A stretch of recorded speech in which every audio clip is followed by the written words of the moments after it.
نہیں ہے ابھی بھی، بلکہ جب جتنے بلوچ یعنی سرداروں صلاحیت ہونی چاہیے. صلاحیت ان کے بلوچ سرداروں کا سب کا مثال دیتا ایون دین کہ نواب اسلم رحسانی ہے، وہ بھی اپنے باپ کا بڑا بیٹا نہیں ہے. آپ کا سردار عطا اللہ مینگل تھا، وہ بھی اپنے باپ کا بڑا بیٹا نہیں تھا.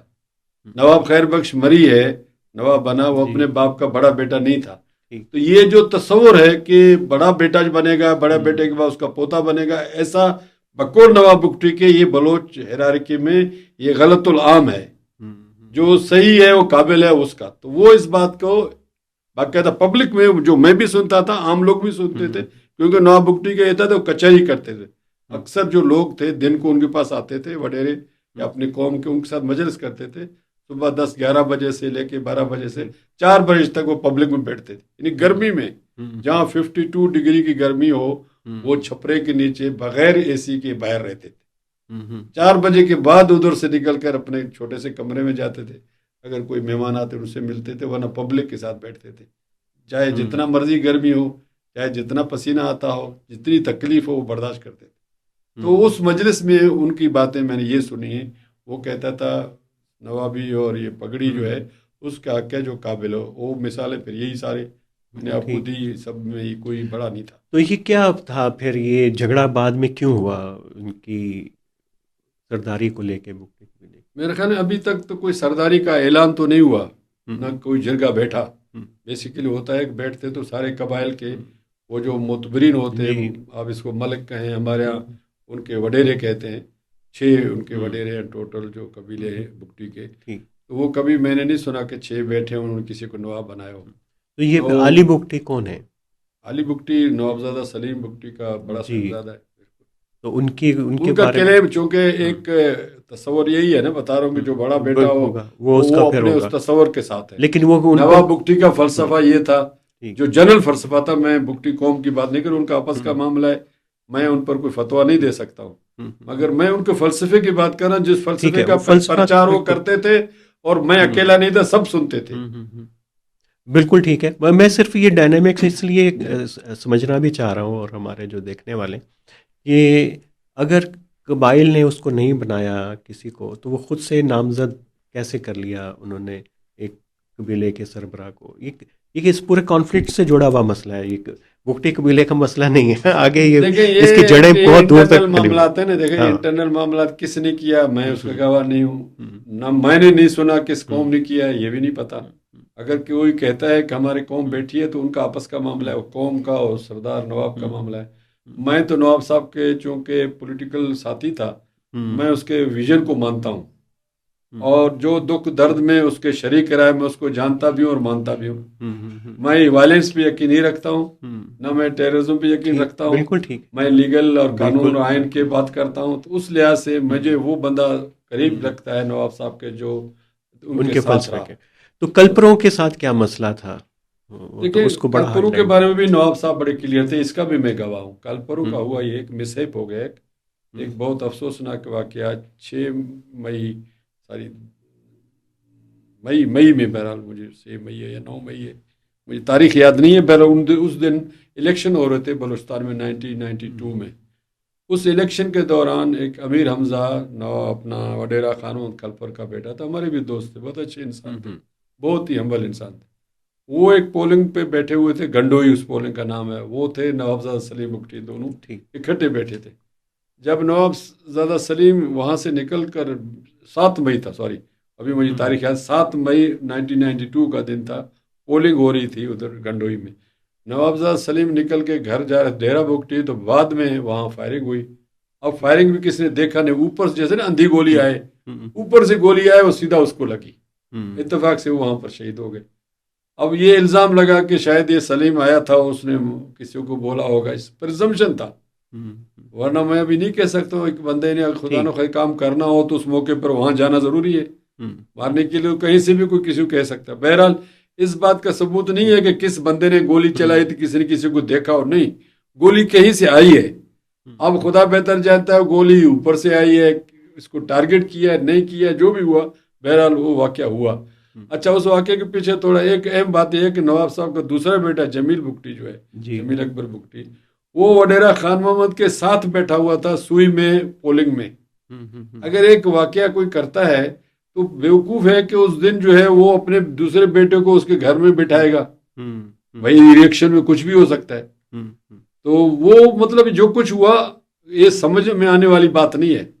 نہ میں کسی کو کلیئر کر رہا ہوں، نہ میں کسی پر الزام لگا رہا ہوں، مگر یہ سمجھ میں نہیں آتا ہے سلیم بگٹی اس موقع پر موجود ہے اور جا رہا ہے، ورنہ تو یہ بھی ہو سکتا ہے بھائی کیوں آئے ادھر، جب اس کو مارنا تھا تو آتا ہی نا. وہ دوسرا بیٹا جو جمیل وہ خان محمد وڈیرے کے ساتھ بیٹھا ہوا ہے. تو بعد میں یہ ہوا جب واقعے کا پتہ چلا تو اس کو وہاں سے خود نکالا قبائلیوں نے. وڈیرا نے اس کو مارنے کی بھی کوشش نہیں کی، بھائی پتہ چلے کس نے کیا. خیر اس کے رد عمل میں پھر نواب بگٹی کا جو ہے وہ بیٹا مارا گیا 2 جون 1992 کو. پھر اس کے بعد ظاہر بات ہے چونکہ ہمارے ہاں رواج ہے جنرل کہ بھائی جب نواب کا بیٹا یا نواب قتل ہو جائے تو وہ لوگ پھر اپنے علاقے میں نہیں رہتے جو مارنے والے پر الزام ہو. یہ رسم ہے بلوچ کا. جیسے ابھی نواب ریحسانی ہے، نواب ریحسانی مارا گیا تو نواب ریحسانی کے مارنے والے جو تھے وہ اپنے علاقہ چھوڑ گئے. اس طرح ہمارے ہاں رواج ہے. اس طرح جوگزی پٹھان ہے، پٹھانوں کا نواب مارا گیا تو وہ خود بھی اسی فیملی کے تھے جوگزی، وہ قلعہ سیف اللہ چھوڑ کر لورلائی چلے گئے. تو یہ نارمل کورس ہے بلوچ ہیرارکی میں. کل پر جو ہے اس خوف سے یا اپنے رواج کے تحت وہاں سوئی کے علاقے میں رہتے تھے، نکل کر چلے گئے. مگر نواب بگٹی کا یہ میں گواہ ہوں، بالکل آج میں اللہ کو حاضر ناظر جان کر کہتا ہوں، اس لیے ان قسم اٹھا رہا ہوں، اس لیے کہ گواہی دینا فرض ہے. قرآن میں ہے کہ آپ سچی گواہی دو. ان کا خیال تھا کہ میرے کلپر کے ساتھ کوئی دشمنی نہیں ہے ان کے مطابق بالکل. اور ایون دین کلپر کے اندر جو وڈیرا خان محمد ہے اس کا جو طائفہ ہے جس کو ہم سب کلین کہتے ہیں وہ بندلانی ہے. اس نے کہا میرا بندلانیوں کے ساتھ بھی کوئی نہیں ہے. میرے قاتل وہ ہیں جو 10 بندے جس دن واقعہ ہوا وہ گاڑی میں تھے. اس نے نامینیٹ بھی وہی کیے کہ وہی بندے ہیں، اس نے نامینیٹ بھی وہی کیے. مگر نواب بگٹی کبھی بھی کلپر قوم کے خلاف نہیں تھے. وڈیرا خان محمد ان کا بہت ہی قریبی ساتھی تھا اس واقعے سے پہلے. اس کے بیٹے اس کے بڑے قریبی تھے. یہ حالات کا المیہ ہے کہ بعد میں یہ ایشو بنا، مگر نواب بگٹی کی یہ بات آگے کیری نہیں ہوئی کہ بھائی کلپروں کے خلاف نہیں. میں گواہی دیتا ہوں کلپروں کے خلاف نہیں تھا. اس نے بلکہ پیغام کیا بندلانیوں کو سکھر میں ملتان میں جہاں بھی تھے، تم لوگ واپس آؤ، میرا آپ لوگوں کے ساتھ کوئی دشمن. کئی لوگ واپس آئے بھی اور انہوں نے اپنا کاروبار زمینداری شروع کیا، کچھ بھی نہیں ہوا. بعد میں بہرحال قبائلی دشمنی ہوتی ہے. حمزہ کا قتل ہوا وہ بھی افسوسناک ہے، نوابزادہ سلال بگٹی کا ہوا وہ بھی افسوسناک ہے. مگر چونکہ قبائلی معاملہ ہے یہ میرا حق نہیں ہے کہ میں کسی کے حق میں خلاف بولوں. مگر ایک دونوں واقعات افسوسناک ہے. اس کو بھی بلا جواز شہید کیا گیا جو ابھی تک کسی نے ثابت نہیں کیا. صرف پرزمپشن ہے کہ نواب بگٹی نے کروایا. نواب بگٹی کہتا تھا میں اپنی صفائی نہیں دوں گا، اللہ گواہ ہے کہ میں نے نہیں کیا. وہ صفائی نہیں دیتا تھا مگر کہتا تھا مجلس میں میرے سامنے کا کہتا میں نے کرنا ہوتا میں اپنے بیٹے کو اس کے گھر کیوں بھیجتا. لیکن یہ ہوا کہ بگٹی ڈیوائیڈ ہو گئے اور کل پر ریاست کے زیادہ قریب ہو گئے اور باقی بگٹی. ظاہر بات ہے سر، دیکھیں بندے کو جب اپنے گھر سے نکلے اور اس کے بعد ریاست بھی ڈھونڈتی ہے سیاسی اختلافات کو. انہوں نے بھی سیاسی اختلاف، یہ تو کل پر کا بات تو جینون ہے، قومی قبائلی جھگڑا ہو گیا، اس کو تحفظ چاہیے تھا، اس کو دیا.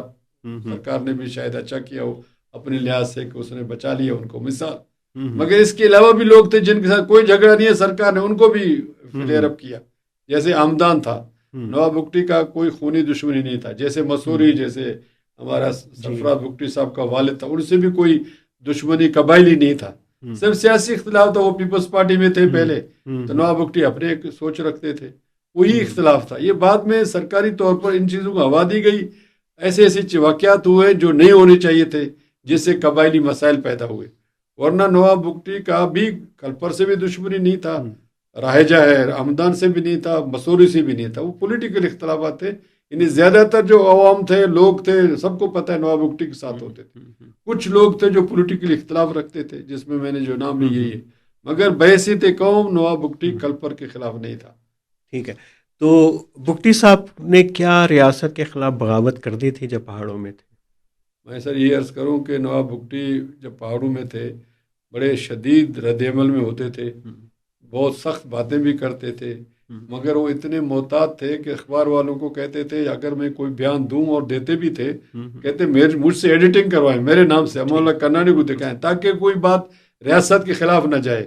حکومت سے تو اختلاف ہوتا ہے، ہمیں بھی آج بھی ہے، مگر ریاست کے خلاف نواب صاحب سوچتے سمجھتے تھے. قوم کے بالکل خلاف نہیں تھے. میں نہیں کہتا ہوں پنجابی خلاف، قطعاً نہیں. بڑی ہمدردی رکھتے تھے قوم کے ساتھ کہ بھئی ہمارا قومی کوئی جھگڑا نہیں ہے، یہ ہمارا جو حکومت ہے اس کے رویے سے ہماری شکایت ہے، اور ہم کہتے ہیں اس کو قانون آئین کے مطابق حل کیا جائے.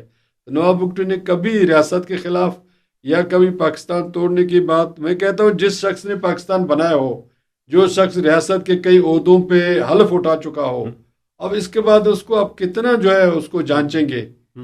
آپ ایک آرمی جنرل کو اس لیے اچھا سمجھتے ہیں، ہم بھی اچھا سمجھتے ہیں کہ وہ آرمی کا ملک کے تحفظ کر رہا ہے. اس نے حلف اٹھایا، ایک حلف اٹھائے، اس نے 50 حلف اٹھائے، ایسے ایم ایل اے اٹھائے، ایسے ایم پی اٹھائے، ایسے وزیر اعلیٰ حلف اٹھایا، ایسے گورنر حلف اٹھایا. تو آپ کتنے حلف لیں گے پاکستان کی وفاداری کا؟ اتنے حلف اٹھانے کے باوجود، پاکستان بنانے کے باوجود بھی وفادار نہیں ہے. تو بندوق جس کے ہاتھ میں وہ وفادار ہے، یہ تو کوئی اصول نہیں ہے نا. اصول تو یہ جو عام شہری ہے، 25 کروڑ عوام ہم سمجھتے ہیں لائل ہے. آرٹیکل 5 میں لکھا ہوا ہے ہر شخص پابند ہے کہ پاکستان کا لائل رہے. تو نواب بگٹی اسی طرح لائل تھا اور ہے. ہم سمجھتے ہیں اس نے کبھی پاکستان کو توڑنے کی بات نہیں کی. بگٹی کا مسئلہ پاکستان کی ریاست کے ساتھ ہے یا قبیلے کے، بگٹی قبیلے سے متعلق ہے، رائلٹی سے متعلق؟ دیکھیں یہ سوال آپ کا ہے، جواب میرا ہے. آپ نام لے رہے ہو، میں نام سے ڈرتا ہوں. چلیں آپ نام اس لیے پتہ نہیں ریاست کو یہ نام برداشت ہوتا ہے نہیں ہوتا ہے. میں آپ کے سوال کا جواب دے سکتا ہوں. جی. تو گزارش یہ ہے کہ ان کا موقف بھی، میں ابھی اس وقت دیکھیں ایک بندے کا گھر میں ماتم ہو، اب آپ کہیں جی وہاں شادی نہیں بجائے تو کوئی نہیں کرے، عام حالت میں بھی نہیں کرے گا. جس شخص کا دادا مار دیا گیا جائے، شہید کر دیا جائے، اس کے بعد وہ کیا کرے؟ بیوقوف ہے کہ وہاں بیٹھ کر شادیاں نہیں بجائے، پاکستان زندہ باد بولے، مرد آباد نہ بولے تو زندہ باد بھی نہیں بول سکتا ہے. آپ مجھے بتائیں. بالکل ٹھیک ہے نا. اور جبکہ وہ جو قاتل ہے وہ خود کہہ رہا ہے کہ میں ماروں گا. یا تو ہوتا نا، پتہ نہیں، جیسے میں کہہ رہا ہوں جو حمزہ بگٹی شہید ہے اس کو گولی لگی ہے، کسی نے دیکھا نہیں ہے، نہ انہوں نے الزام لگایا فلاں بندے نے مارا ہے اور یہ بندہ جو ہے نواب بگٹی نے بھیجا تھا. ایسا کوئی الزام نہیں تھا، بس گولی لگی ہے، مگر انہوں نے ایٹریبیوٹ کر دیا جی انہوں نے مارا. یہ تو پرزمپشن ہوا. تو نواب بگٹی کا مارنے میں کوئی پرزمپشن نہیں ہے. ایک شخص خود کہتا ہے میں نے کیا ہے اور میں نے اس کو ہٹ ایسے کروں گا، پتہ بھی نہیں چلے گا. تو ایسے حالات کے اندر آپ کسی سے، بچے سے، خاندان سے کیسے توقع رکھتے ہیں کہ وہ آپ کے لیے اس طرح ہو جس طرح نارمل حالات میں ہوتے تھے؟ نواب بگٹی جس طرح پاکستان کے لیے نکلتے تھے، آخر میں ایسے حالات بن گئے کہ پاکستان جو بنانے والا ہے وہ غدار ٹھہرتا ہے، جو پاکستان کو توڑنے والا ہے. مشرق پاکستان ٹوٹا نواب بگٹی کی وجہ سے نہیں ٹوٹا، جن کی وجہ سے ٹوٹا ہے وہ معلوم ہے. حمود الرحمن کمیشن میں وہ لوگ ہیں جو پاکستان کے جو وفادار ہیں، ان کے ساتھ یہ سلوک کر رہے ہیں. تو برہمدر بگٹی ہو یا کوئی اور باہر ملک میں ہو، میں ان کے بارے میں ان کا تو کوئی ترجمہ نہیں ہوں، نہ بتا سکتا ہوں. مگر میں سمجھتا ہوں یہ سب لوگ جو ہیں پاکستان کے آئین کا حلف اٹھا چکے ہیں. بالاچ مری جو شہید ہوئے وہ صوبائی ایم پی اے بھی تھا اسمبلی کا اور وزیر بھی رہ چکا تھا. نوابزادہ ہیربیار مری جو ہے وہ بھی منسٹر رہ چکا تھا. اور برہمدر تو بچہ تھا، 8ویں جماعت 10ویں جماعت پھر بی اے اس نے پرائیویٹ کیا، تو ہمارے سامنے بچہ تھا، اس نے تو کوئی جرم کیا ہی نہیں تھا. وہ تو ظاہر جان کے امان میں کہیں بھی جا سکتا ہے، مجھے نہیں پتا کہاں ہے وہ. اگر بات یہ ہے کہ اس طرح کے واقعات اب ہوتے ہیں، وہ نیچرل، ہمارے قانون بھی لکھا ہے. ایک بندہ ابسکان کرتا ہے، کہتا ہے جی آپ قانون سے بھاگے ہو، ہمیں عدالتوں کے فیصلے کہتا بھی جان بچانے کے لیے بھاگنا ایک نیچرل پروسیس ہے. اب اگر کوئی ملک سے باہر گیا تو اس کو اب یہ نہ سمجھے کہ وہ غدار ہے، وہ اپنے جان بچانے کے لیے کہیں بھی پناہ لے سکتا ہے. نبی صلی اللہ علیہ وسلم نے بھی غاروں میں پناہ لیا ہے، مکے سے نکل کر مدینے چلے گئے. تو یہ بھاگنا یا کسی ملک میں جانا یہ جرم نہیں ہے. اگر کوئی جرم کرتا ہے تو وہ جرم ہے. مگر میں سمجھتا ہوں اگر ہم پاکستان یا پاکستان کی سیاست اور قیادت یہ مل کر کوشش کرے تو باہر جتنے لوگ ہیں ان سے بات کرنا مشکل نہیں. تو ڈاکٹر مالک صاحب نے کوشش کی تھی تو وہ کیوں ناکام ہوئی؟ ایک تو ان کا موقف تو ہمیں پتہ ہے، بس وہی موقف ہے. نہیں دیکھیں جہاں تک باہر والوں کی بات ہے، میں نے کہا میں ان کو ترجمہ نہیں ہوں، کیونکہ سینٹیمنٹس ہم جانتے ہیں. یہاں کوئی بھی اس ملک کو آگ لگانا نہیں چاہتا ہے، یہ بتاؤں آپ کو. مالک صاحب یہ کہتے ہیں کہ ہاں اس کا وہ لوگ یہ چاہتے ہیں کہ ہمیں اسپیس دیا جائے، ہمیں اسپیس دیا جائے، ہمیں امن دیا جائے. دیکھیں یہاں ایسے واقعات ہوئے جیسے ابھی مرتضیٰ بھٹو کا ہے، بے نظیر کی اپنی حکومت تھی، اپنے بھائی اس کے اپنے گھر کے سامنے مارا گیا. اب یہ ایسے واقعات ہیں جس پر ہم اور آپ کچھ نہیں کہہ سکتے، وہ خود اپنا تسلی کریں گے جو آنے والے ہیں. ان کو تسلی ڈاکٹر مالک نہیں دلا سکتا، میں نہیں دلا سکتا ہوں. جن کے ہاتھ میں قیادت و سیادت ہے وہ لوگ اس طرح بات کریں ان سے، تو کوئی میرے خیال میں پاگل نہیں اپنے گھر سے دور رہنا چاہیے. ان کو گھر ہے، ان کے بچپن یہاں گزاری ہے، ان کی یادیں یہاں پر ہیں، ان کی فیملی یہاں پر ہے، ان کے رشتے یہاں پر ہیں. کون اپنے سارے رشتوں کو توڑنا چاہتا ہے؟ پاکستان تو ایک ایسا وائبل ملک ہے، خاص طور بلوچستان کے لیے. یہ میں نہیں کہہ رہا، نواب بگٹی اس کو بڑے، اور نواب مری جو ہے جس کو کہا جائے پاکستان کا دشمن ہے، وہ ایلوبریٹ کرتے تھے. وہ کہتے تھے جی 780 کلومیٹر جو ہے ساحل ہے بلوچ علاقے میں، اور اس کے بعد تو سمندر ہے، کوئی پڑوس میں کچھ بھی نہیں ہے، پانی ہے خالی. دوسرا جو ہے کراچی لیاری بلوچ علاقہ ہے، یہاں سے لے کر ڈیرہ اسماعیل خان کے کلاچی تک یہ پورا بیلٹ پہاڑی علاقہ جو ہے یہ بلوچوں کا ہے. اس طرح بلوچ ہے، چاہے ڈیرہ غازی خان ہو، شہداد کوٹ ہو، آپ کا لاڑکانہ ہو، آپ کا دادو ہو، آپ کا تھانہ بولا خان ہو، یہ سب بلوچ علاقہ ہے. تو ہم یا تو پاکستان کے پڑوسی بن کر رہ سکتے ہیں یا شہری بن کر رہ سکتے ہیں. مطلب پاکستان سے دور ہم ہو ہی نہیں سکتے. ہمارے دوسری طرف افغان ہے اور ادھر سے ایران ہے. تو ایران بھی ہمارے ساتھ ہوسٹائل ہے مذہبی لحاظ سے، عقیدے کے لحاظ سے، کیونکہ یہاں بلوچ سنی ہیں، وہاں شیعہ ہیں، تو وہ بھی ان کو قبول نہیں کریں گے. اور وہاں پشتون ہیں، ان کے اپنے مسائل ہیں، وہ بلوچ کو کیوں قبول کریں؟ تو نواب مری کا یہ خیال تھا کہ ہمارے پاس وائبل جو رہنے کا حق ہے وہ پاکستان کے ساتھ ہے. تو اس کا مطلب اس نے پیغام دیا بطور شہری بھی رہ سکتے ہیں، بطور پڑوسی بھی، ہماری مجبوری ہے. سب سے بڑا جو بیلٹ ہے اگر بلوچستان الگ بھی ہوتا ہے تو پاکستان کے ساتھ ہے. ادھر سمندر ہے ان کا، ادھر ایران ہے جو ہوسٹائل ہے، افغانی ہمیں قبول نہیں کریں گے، تو ہم پاکستان سے کیوں بگاڑیں گے؟ تو کہنے کا مقصد ہے تو پھر کیوں نہ کوہیژن ہونا چاہیے، مل جل کر رہنے کا عمل کیوں نہ ہو. چلیں یہی راستہ ہے. بالکل یہ راستہ تو ہے، لیکن اس کے کتنے امکانات ہیں ابھی؟ کیونکہ اس وقت تو 2-3 طرح کی قیادت ہے نا بلوچ. ایک تو وہ ہے جو بھی پہاڑوں پہ عہدہ ہیں اور وہ تو بات کرنے کے تیار نہیں ہے. کچھ وہ ہیں جو باہر ہیں، ان کے بارے میں اطلاعات، افواہیں جن آپ تک بھی پہنچتی ہوں گی کہ شاید وہ مفاہمت کے لیے تیار ہے، آنا چاہتے ہیں. تو وہ آئیں گے تو وہ کن شرائط پہ، وہ کیا آپ نے کوئی سنی آگے پیچھے کوئی اس طرح کی چیزیں آپ نے سنی ہوں تو وہ بتائیے کہ تاکہ کوئی تھوڑی سی کلیئرٹی تو آئے. دیکھیں یہ باتیں جو ہم اور آپ کر رہے ہیں بیٹھ کر، یہ پریزمپشنز ہیں، ازمپشنز ہیں. سیریسلی کسی نے ابھی تک کوشش نہیں کی. میرے سیریسلی مراد ہے کہ پاکستان کے لوگ جس کو ٹاپ 1 2 3 کہتے ہیں، میں نام نہیں لے رہا ہوں، باقی تو آنے جانے والے ہیں جو پرماننٹ ہیں 1 2 3، وہ اگر انیشیٹو لیں. ریاست کے ذمہ داروں نے ابھی تک کوئی کوشش نہیں کی. کوئی کوشش ہو سکتا ہے کی ہوگی، میرے ذریعے سے کی ہوگی، کسی اور کے ذریعے سے کی ہوگی، وہ کوئی اثر نہیں رکھتا ہے. ان کا اگر انیشیٹو ہے، جس طرح آپ نے کابل کے لوگوں کو آپ قطر لے کر گئے، اس طرح بھی آپ کچھ کریں کہ آپ اپنا گارنٹی دیں، اپنے لوگ جو 1 2 3 ہیں وہ بیٹھیں، فیصلہ کریں کہ ہم نے کرنا ہے، پھر کوئی مشکل نہیں ہے. یہ میرے اور ڈاکٹر مالک کے بس کے کام نہیں ہے. ہم اس کو فیسیلیٹیٹ کر سکتے ہیں، اپنا گڈ آفس استعمال کر سکتے ہیں، مگر فیصلہ ان لوگوں نے کرنا ہے جو ریاست کے ذمہ دار. تو آپ کہہ رہے ہیں کہ 1 2 3 والے ادھر کے 1 2 3 والوں سے بات کریں. ادھر 1 2 3 ادھر تو بڑے وہ ہے، بڑے ہر ایک اپنا اپنا ڈومین ہے. میں سب کا تو نہیں کہتا ہوں، کچھ لوگ ایسے ہو سکتے ہیں جو بات بھی کریں گے، جو پازیٹیو بھی ہیں، اور جو کچھ نہیں کرنا چاہتے ان کے بھی مسائل ہیں. مگر کہتے ہیں نا CBM، کانفیڈنس بلڈنگ میجرز، جو 1 2 3 والے چاہیں گے تو CBM ہوں گے. جیسے اب دیکھیں، میں کوئی نئی بات نہیں کر رہا ہوں، ہم نے بھی جو باتیں دیکھی ہیں خود آنکھوں سے. 77 میں جو BLA کی بات ہوتی ہے 74 کی بات ہے، ورنہ اس سے پہلے 48 میں شہزادہ عبدالکریم کی بات ہے، وہ بھی لمبی بات ہے. مگر جو ریسنٹ ہے وہ 74 والا ہے. 72 کے بعد جب اسمبلی ٹوٹی پھر یہ سارا چلتا رہا. 77 میں کس نے حل کیا مسئلہ بلوچستان کا؟ ایک آرمی جنرل نے کیا، جنرل ضیاء الحق نے کیا. اس نے ریکنسیلیشن کی. میں بلکہ جہاں بات ہوتی ہے میں کہتا ہوں ضیاء الحق فارمولہ اپناؤ. میرا مقصد ضیاء الحق کی تعریف کرنا نہیں، مگر اس نے ایک ایشو کو حل کیا تو میں اس کا مثال دے سکتا ہوں. بلکہ ایک اچھے بھلے افسر نے مجھ سے کہا مجھے لکھ کر دے دے، میں لکھ کر دیا. وہ یہ ہے کہ آپ جو پولیٹیکل لیڈرز ہیں ان سے بات کریں، آپ کا مسئلہ حل ہو جائے گا. جس طرح ضیاء الحق نے کیا، نواب مری سے بات کی، سعادت اللہ سے بات کی، جو متعلقہ لوگ تھے انہوں نے بات مانی. آپ کے سامنے ہے. ایک سردار کابل چلے گئے یا رشیا چلے گئے، ایک سردار لندن چلے گئے.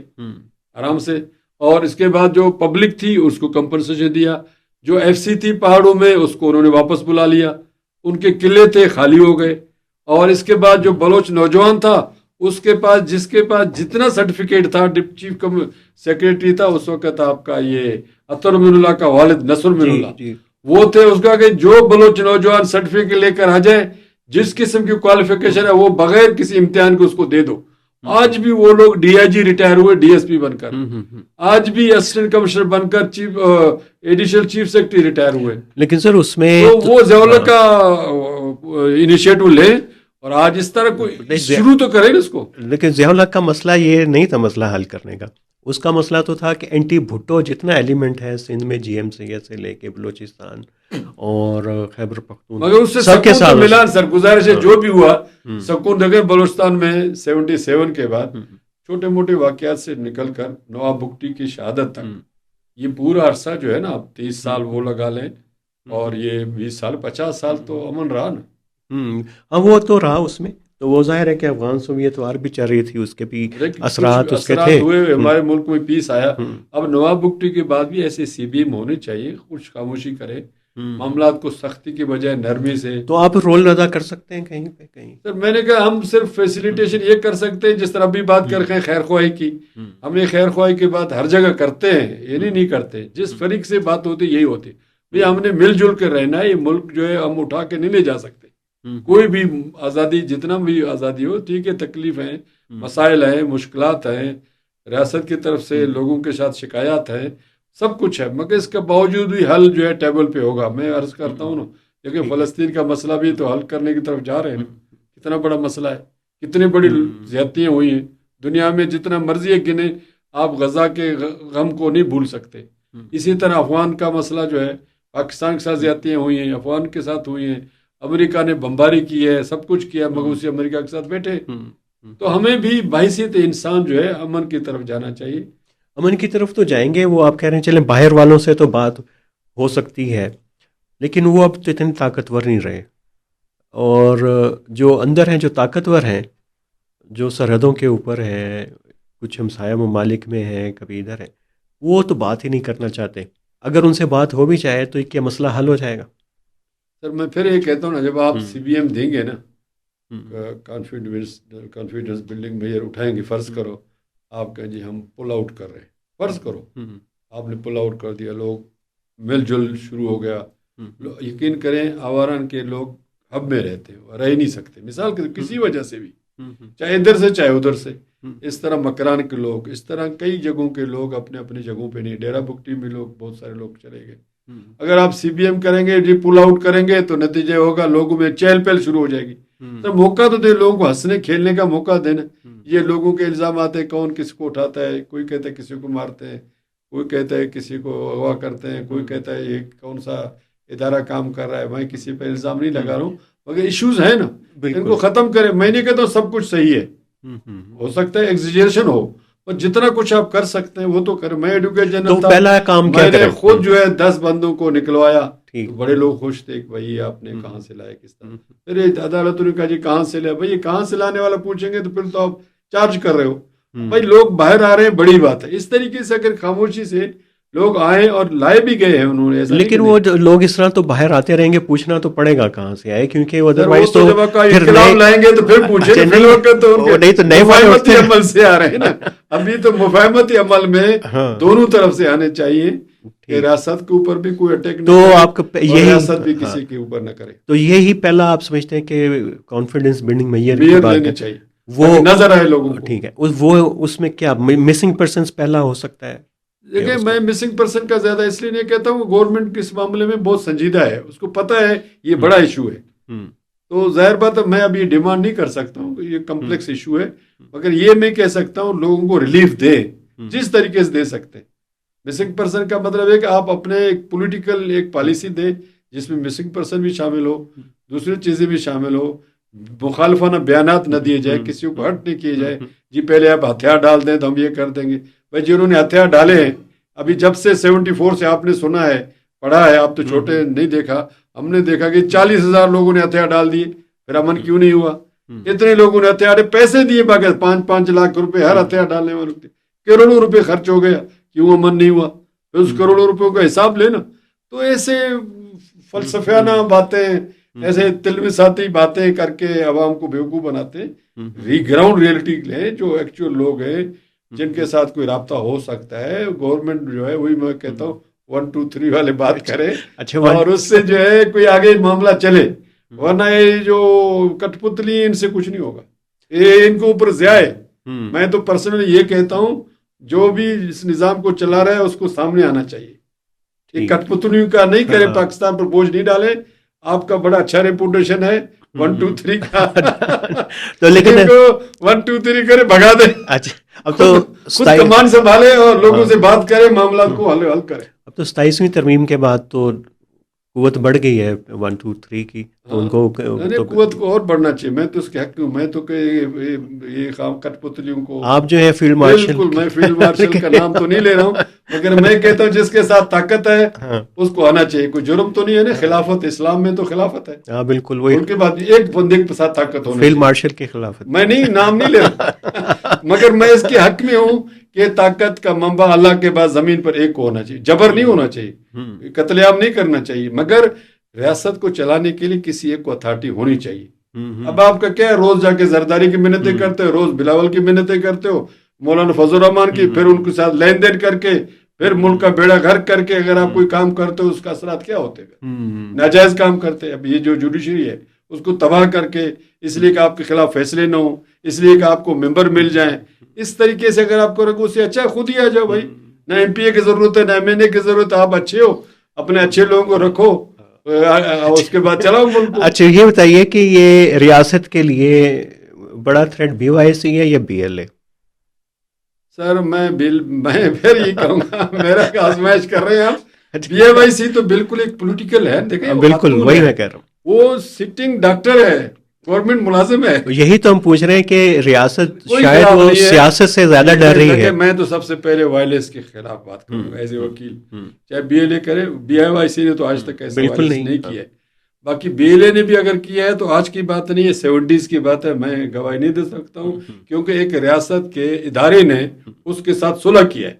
اگر بی ایل اے اتنا ہی برا ہے جس کے نام لینے سے میں ڈرتا ہوں، آپ بھی ڈرتے، ہمیں ڈرنا چاہیے کیونکہ ایک بینڈ آرگنائزیشن ہے. ہم نام نہیں لے سکتے. انہوں نے تو ان کے ساتھ مذاکرات کیے، ان کو معاف بھی کیا، ان کے ساتھ کمپنسیشن بھی دیا ہے. وہ مجھے نہیں پتا بی ایل اے کون تھا، میں تو چھوٹا تھا، 70s کی بات ہے. مگر بی ایل اے جب ان کی بات آتی ہے تو اب طالبان سے مذاکرات، پہلے وہ دہشت گرد ہوتے، پھر احسان اللہ احسان کو مہمان بناتے، مہمان بنانے کے بعد چھوڑ دیتے. ہم اگر احسان اللہ کی بات کریں گے تو غدار ہے، اگر ہم بی ایل اے کی بات کریں گے تو ہم غدار ہیں. خود کریں گے تو صحیح ہے. ہم کہتے ہیں سب صحیح ہے، آپ بھی صحیح ہو، بی ایل اے بھی صحیح ہے، سب پاکستانی ہیں، سب سے بات کریں. بی ایل اے کے نام کوئی اتنا برا نہیں ہے، مگر اگر اس کے عمل سے آپ کو فائدہ ہوتا ہے آپ بات کریں ان سے. کوئی بھی ہے، جس طرح 70s میں بات کی ہے اس طرح اب بھی بات کریں، مسئلہ حل ہوگا. مگر میں جیسا بھی ہوں، اس ملک کے ساتھ میری کمزوری اس ملک کا یہ دھرتی ہے، بالکل نہیں، میں اس سے باہر نہیں جا سکتا ہوں. نہ میرے پاس ٹائم ہے، نہ میں دل چاہتا کہ میں باہر جاؤں. ہمیں سب کچھ عزت اس ملک نے دی ہے، اس دھرتی نے دیا. ہماری پہچان یہی ہے. ہم البتہ مفاہمت کی کوشش کریں گے، ہر ایک کو کہیں گے کہ مفاہمت کریں امن میں. نبی صلی اللہ علیہ وسلم نے آخر میں فتح مکہ کے سے پہلے مفاہمت کی ہے، صلح حدیبیہ کیا. یہ کسی کی شکست نہیں ہے. تو اس لیے مفاہمت کسی کی کمزوری نہیں ہے، یہ فتح مکہ کا ذریعہ ہے. تو اس لیے میں سمجھتا ہوں آج بھی چاہے پاکستان مضبوط ہو، چاہے بلوچ مضبوط ہو، دونوں کا یہ ہے کہ دونوں مفاہمت کریں گے، دونوں مضبوط ہوں گے. آخری سوال، وہ اب یہ اس سے متعلق نہیں، بلوچستان کے چیف جسٹس فائز عیسیٰ کے حوالے سے آپ نے تو ان کا پورا دیکھا، وہ ایک بڑی ہائپ ان کی بنی، اور جب رخصت ہوئے وہ شاید اتنا خوشکن نہیں تھا. ہوا کیا فائز عیسیٰ صاحب کے ساتھ؟ فائز عیسیٰ کے ساتھ کہ مجھے اپنے دوستوں سے بچاؤ کہتے ہیں نا، اور آخر میں اس کے ساتھ وہی ہوا جس طرح محمد بن قاسم کے ساتھ ہوا. تو اسے غلطیاں تو اس میں ان کی اپنی ہیں. میرا وہ تو پھر ریاست بتائے گا، جج بن یوسف بتائے گا کس نے قاضی کو محمد بن قاسم بنایا، ورنہ تو ہیرو تھا. میں تو اس وقت قاضی صاحب کے ساتھ تھا جب اس کے خلاف ریفرنس تھا. میں نے تو فیس کیا، میں نے بہت سارے مرات الحمدللہ چھوڑے، بہت بڑے ٹیمپٹیشن دیے گئے، اور سب لوگ زندہ ہیں الحمدللہ. آپ جن کو بہت بڑا سمجھ رہے ہیں اور ہے بھی، مجھے ان کے لیے عزت ہے، وہ مجھے بائی نیم جانتے ہیں کیونکہ مجھے اپروچ کیا گیا اس وقت انہی لوگوں کی طرف سے جو نمبر 1 ہے. اچھا ہاں ہاں بالکل. اس اچھا وقت تو کسی اور پوزیشن میں تھے تو میں نے الحمدللہ وہ پوزیشن پہ کمپرومائز نہیں کیا. میں نے البتہ پبلکلی کہہ رہا ہوں ہم نے کہا ہم آگے اسٹریٹ پر بھی نہیں جائیں گے, ریاست کی مسئلہ بھی پیدا نہیں کریں گے, مگر ہم اپنے سٹینڈ کو قاضی کے ریفرنس کے خلاف ہم رہیں گے اور ہم رہے اور وہ بحال ہوا. مگر اس کے بعد کی جو سچویشن ہے وہ وہی ہے کہ وہ اس کو اسی طرح شکست ہوئی جس طرح محمد بن قاسم, اس نے وہ رول ادا نہیں کیا.